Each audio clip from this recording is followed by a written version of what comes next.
Hello बच्चों, नमस्कार। अगर आप विद्या ज्ञान जेएनवी अटल आवासीय विद्यालय या फिर सैनिक स्कूल की तैयारी कर रहे हैं तो ये वीडियो आपके लिए है। ये आज हमारा गणित का वीडियो है, तीसरा वीडियो है, जिसके अंतर्गत आप विभाज्यता और गुणनखंड यानी अपवर्तनांक के बारे में पढ़ेंगे। ये प्रश्न आपको हर परीक्षा में देखने के लिए मिल जाएंगे। आपके लिए एक अच्छी प्रैक्टिस हो जाएगी। यहाँ पर हमने 25 प्रश्न लिए हैं, तो आइए फटाफट इन्हें शुरू कर लेते हैं। सबसे पहला प्रश्न है, निम्न में से 2 से विभाज्य संख्या कौन सी है, यानी डिविजिबिलिटी ऑफ 2। तो 2 से नंबर वही डिविजिबल होते हैं जिसका वंश यानी इकाई का जो नंबर होता है, जो इकाई होती है उस पर 0 हो, 2 हो, 4 हो, 6 हो, 8 हो। तो आप अंदाजा लगा सकते हैं केवल और केवल यहाँ पर ऑप्शन बी ऐसा है जिसकी इकाई का अंक 0 है, इसलिए 2 से विभक्त होगी। चलिए अगला प्रश्न आपके सामने है, दूसरा 5 से विभक्त संख्या। 5 से संख्याएं वही विभक्त होती हैं जिनके इकाई यानी जो वंश है वहां पर 0 हो या फिर 5 हो। 0 या 5 संख्या अगर इसके इकाई पे आती है वही विभक्त होगा। तो यहाँ से अगर आप ऑप्शन ए देखेंगे, यहाँ पर 0 है तो ये 5 से अवश्य डिविजिबल होगी। प्रश्न संख्या 3 से विभक्त होने के लिए क्या होता है?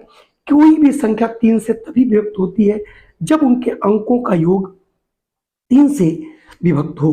यहाँ पर अगर मैं पहली संख्या लेता हूँ ये वाली, तो 5 + 3 + 4 + 2 + 1, अगर मैं इसका ऐड करूँ 5 3 8 4 12 2 14 1 15, इसका संख्या के अंकों का योग 15 है जो 3 से डिविजिबल है।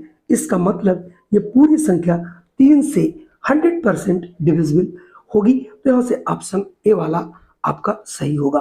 आइए क्वेश्चन नंबर 4 देखता हूं। निम्न में कौन सी संख्या 9 से विभक्त है? 9 से विभक्त होने का वही नियम है जो कि 3 से विभक्त होने का नियम है, यानी जिस संख्या के अंकों का योग अगर आपका 9 से विभक्त होता है तो वो संख्या 9 से विभक्त होगी। इस संदर्भ में मैं सी वाला लेता हूं क्योंकि सब प्रश्न आपको करके दिखाएंगे, थोड़ी सी वीडियो बहुत बड़ी आपकी हो जाएगी।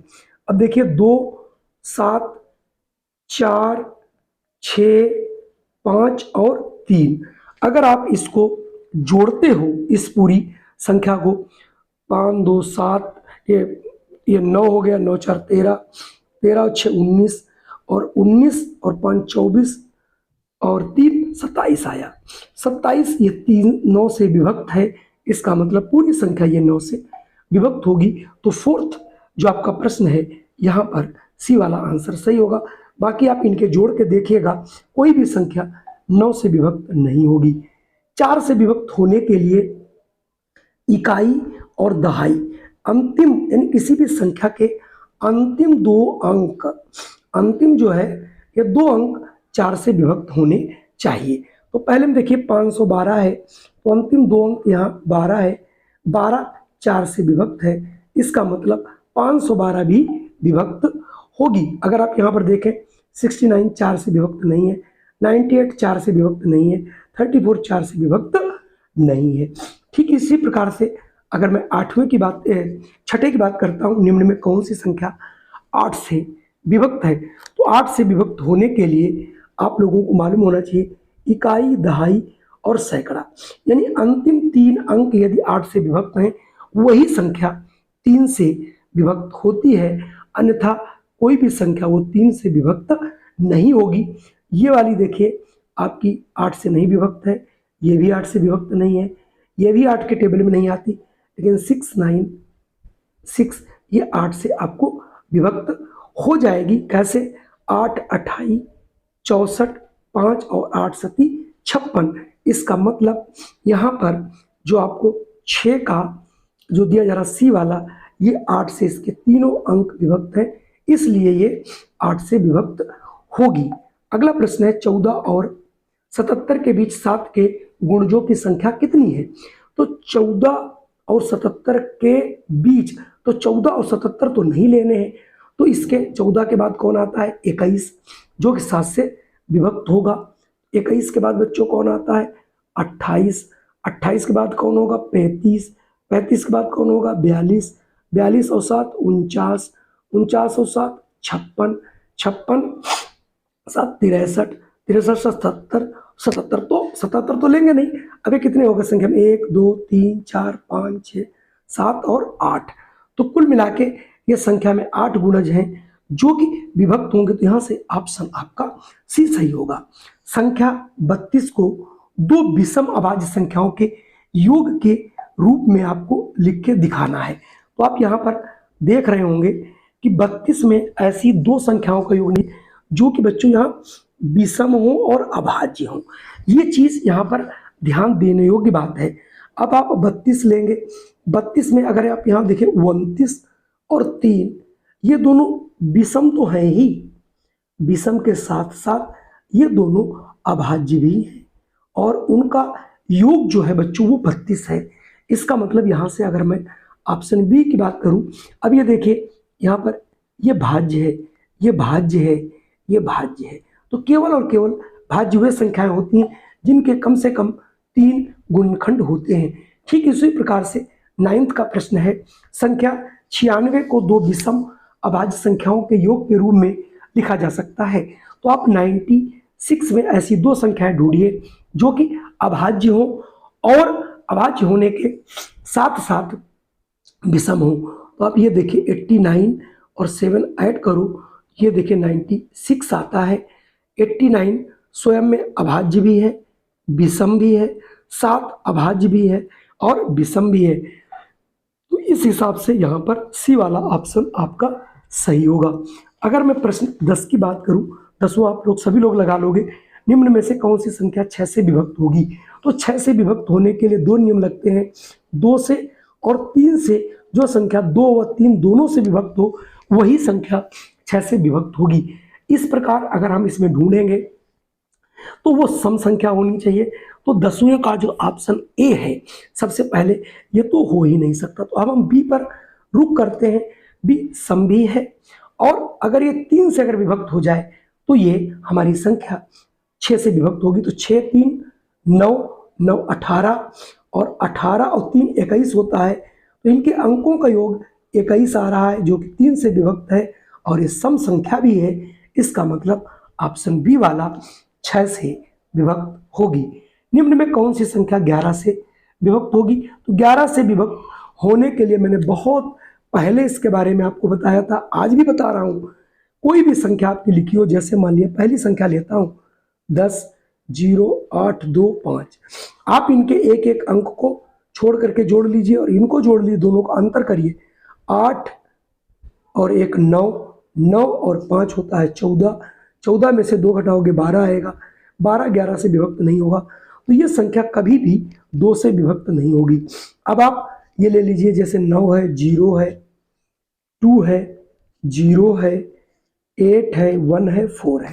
अब आप 9 2 कितना होता है, 9 2 11 और 8 19 और 4, 9 2 11 11 और 8 11 और 19 19 और 4 23 माइनस, अब आप देखिए -1 कितना आएगा 22, 22 11 से विभक्त है। तो ये संख्या आपकी 100% 11 से विभक्त होगी। चलिए मैं बढ़ता हूं अगले प्रश्न पर। प्रश्न 12, 8 से विभाजित होने वाली संख्या कौन है। मैंने बता दिया था अंतिम जिसके 3 अंक विभक्त होंगे वो 8 से विभक्त होगी। इसको ढूंढ के आप जरूर लगाइएगा। यहाँ से ऑप्शन ए वाला सही होगा। क्यों सही होगा, क्योंकि यहाँ पर 200 जो 48 है ये संख्या आपकी 8 से विभक्त है। इसका मतलब ये संख्या पूरी 8 से विभक्त होगी क्योंकि इसकी अंतिम तीनों संख्याएं 8 से विभक्त हैं। 24 और 30 के बीच अभाज्य संख्या पूछा जा रहा है। तो देखिए 25 ये भी आपकी अभाज्य नहीं है और 26 भी नहीं है, 27 भी नहीं, 28 भी नहीं। हाँ 29 एक संख्या है जो कि ये अभाज्य है। इसके अलावा 24 और 30 के बीच कोई भी संख्या अभाज्य नहीं है। तो चूंकि 29 केवल एक संख्या है तो संख्या में एक है, तो 23 है उसका ऑप्शन ए वाला सही होगा। अगला प्रश्न है, छोटी से छोटी तथा 20 से बड़ी अभाज्य संख्या। अब 20 से आपको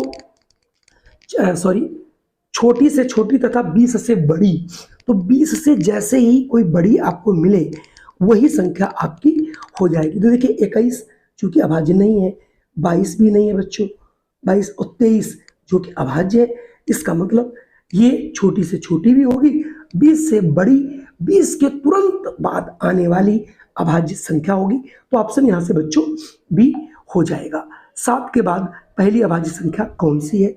तो 7 के बाद ये तो बहुत आसान सा है, 8 हो नहीं सकती, 9 हो नहीं सकती, 10 हो नहीं सकती, तो 8 के बाद या 7 के बाद 11 ही आती है। सभी को मालूम है, अगर हम अभाज्य संख्याओं की बात करें तो सबसे छोटी अभाज्य संख्या 2 है, 3 है, 5 है, 7 है, 8 नहीं, 9 नहीं, 10 नहीं, 11 है, फिर 13 है, ऐसे ही 17 है, 19 है।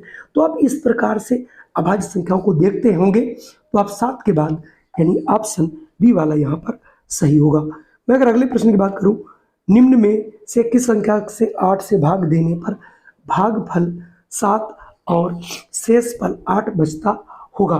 तो देखिए, कोई भी संख्या अगर हम 8 से भाग करते हैं, भागफल 7, शेष 5 आता है, तो संख्या कैसे निकालते हैं? 8 सती 56 हो जाएगा, प्लस 5 इसमें आप जोड़ दोगे 61।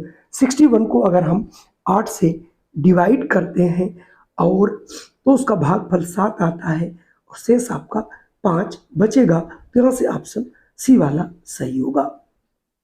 अगला प्रश्न है, निम्न में से किस संख्या को 7 से भाग देने पर भागफल x और शेषफल इतना बचता हो? यानी 7 से किस संख्या को तो भाग देने, तो हम अगर 7 से किसी संख्या को 7 से, तो हमने 7 लिख लिया यहाँ पर बच्चों।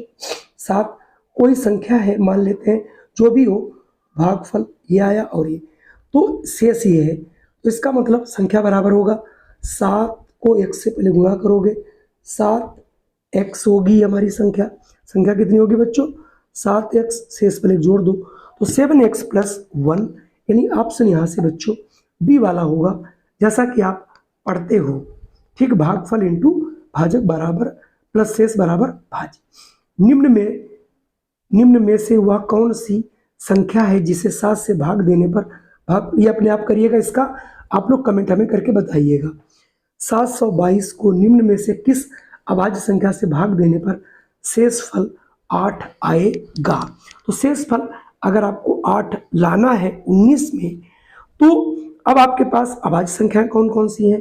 2 यहाँ है नहीं, 3 है नहीं, 5 है नहीं, 7 भी नहीं है, 11 है। तो आप इसको पहले 11 से भाग दीजिए, 11 के बाद 13 से भाग देख लीजिए, फिर आप इसको भाग करके देखेंगे। तो जब इस संख्या को आप 7 से भाग दे रहे होंगे, 17 से सॉरी, तो यहाँ पर आपका भागफल 8 बचेगा। तो यहाँ से ऑप्शन सी वाला आपका होगा। संख्या 13 से 31 पूर्णतः किससे विभक्त है? ये संख्या 11 से बच्चों विभक्त है। मैं आपको बता दूं क्यों 11 से विभक्त है।